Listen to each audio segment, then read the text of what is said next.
Hey yo, I want to have a quick conversation with y'all today. I want to talk about this Akala situation, and I want to broach a quick conversation about like the question of colorism within black societies.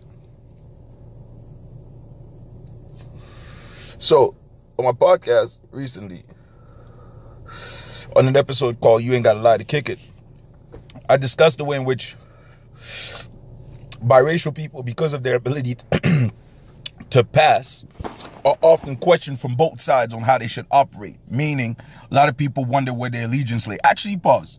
A lot of people, I think, within the oppressed communities wonder where their allegiance lay. I think a lot of people in the oppressive class don't necessarily even consider them to be part of their own class or their own sort of like species or identity. I'd like for that to be clear. But I think there's a lot of question that comes back from other quote-unquote black people and quote-unquote darker people that wonders, hey, where do you stand? Where do you stand? And there's also the question of, hey, the way in which the white gaze affects the way in which representative and voices for the black community that speak on the black community are chosen and get to speak. Those are very true. But at the same time, I find that in the case of Akala, for example, some of the criticism came back around, meaning as a dark-skinned Negro, right? I'm not Sudanese blue, but I'm dark-skinned.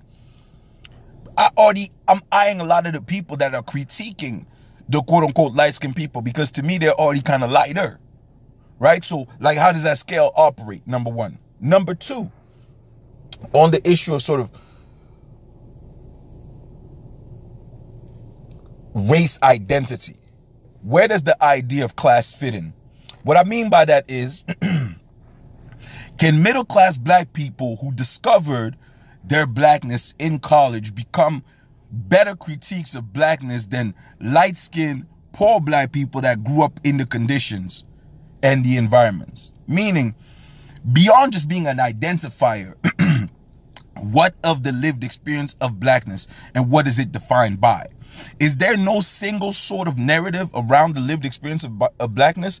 Is there no sort of cohesive identity that one can understand around it? Is it just like, if your skin is black, you face oppression, you're therefore in the crew? Or is there a specific sort of identifying factor to that? If so, what are they, right? And I'm just asking the question generally because me, for a long time, I'm not gonna lie, I used to play them type of games, meaning I used to look at people like, yo, them man, they're from the struggle. You feel me? Like, for a long time, I really believed, like, if you had not been hungry, I couldn't be your friend. It was like, you have not been hungry. You don't know part of yourself. You don't know part of your behavior. You don't know part of the things you're liable to do and not do. And me personally, I can't afford to have somebody around me who may not understand all that they're able to do. Like, if you've never met yourself in front of desperation, have you met yourself?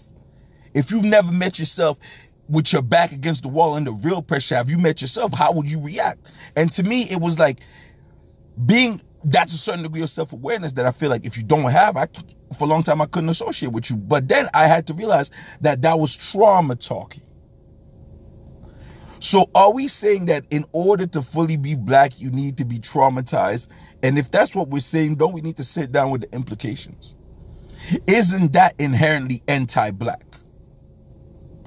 So on the question of colorism, I think somebody on Jameer, my man Jameer, the illest word I've heard in a long time. My man said, we got to be hard on the issue, but soft on the people. You understand them ways there? Man, really have to empathize with the unique condition people are coming from while saying to them, yo, that's some fuckery behaviors. You see it? Because otherwise, what risks to happen is a further sort of balkanization of blackness into smaller splinter groups. And the thing is, like, if you look at like elite theory, meaning like how elites are formed and etc., maybe this is what some want. Because like the advantage is smaller groups are easier to control. It's easier to establish practices and things of that nature. Smaller groups can control larger groups quite easily, right? Prison guards, for example. The number of like overseers to the number of slaves on the plantation. Smaller groups can control larger groups.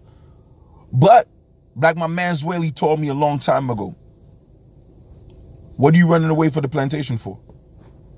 Who do you want to be? Are you just trying to get free to perpetuate the same systems that oppressed you? And if so, are you better than your oppressor? Peace.